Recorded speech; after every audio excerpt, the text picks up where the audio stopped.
Good day, sir. Good day, everyone. I'm Ken. I am Caube from 3-5, and today I'm going to tell you about the story The Count of Monte Cristo, written by Alexandre Dumas. This story is all about betrayal, revenge, and forgiveness. But most of all, it's all about hope. So, the story starts with Edmond Dantes, a young sailor. He's the protagonist, and then he's kind, smart, and hardworking. He's about to become the captain of his ship, and he's engaged to the love of his life, Mercedes. Everything seems perfect, right? But stories can take a turn. Not everyone is happy for him. Some people are jealous. Danglars is jealous of Edmond's job, which is becoming a ship's captain.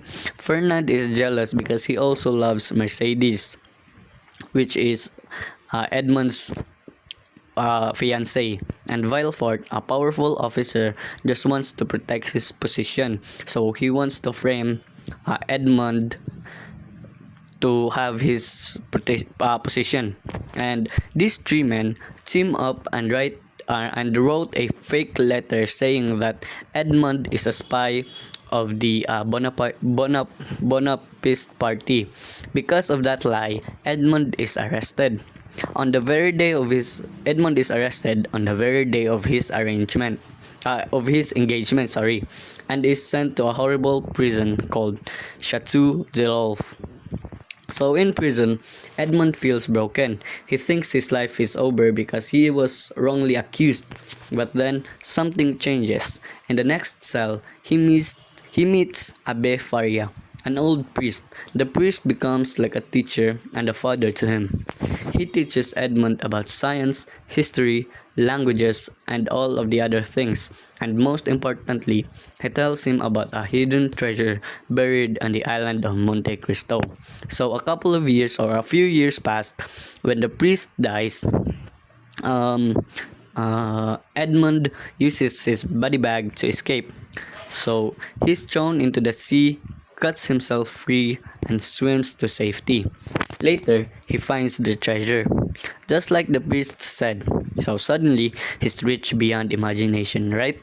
So now, Edmond takes on a new name, which is he called himself the Count of Monte Cristo. With money, knowledge, and power, he goes back to France to take revenge on the people who betrayed him.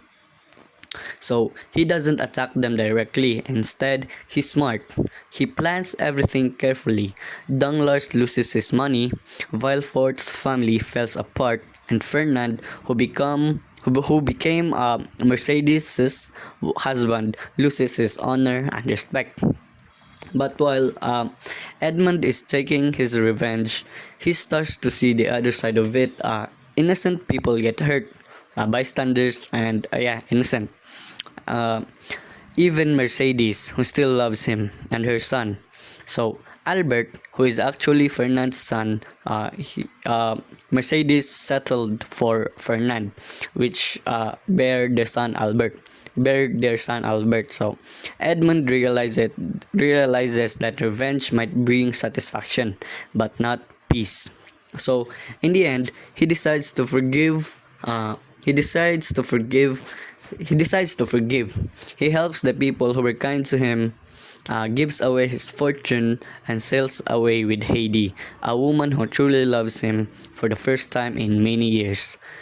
So Edmond and Heidi met when Edmond was taking revenge. So Edmond Dantes feels free, and that's how the story ends. Not with hate, but with peace. Peace within yourself. So the Count of Monte Cristo teaches us something powerful. Revenge might not feel right for a while, but forgiveness and hope can bring real freedom. So no matter how hard life gets, we can always rise again, wiser, stronger, and more at peace. Thank you. The Count of Monte Cristo by Alexandre Dumas. Thank you.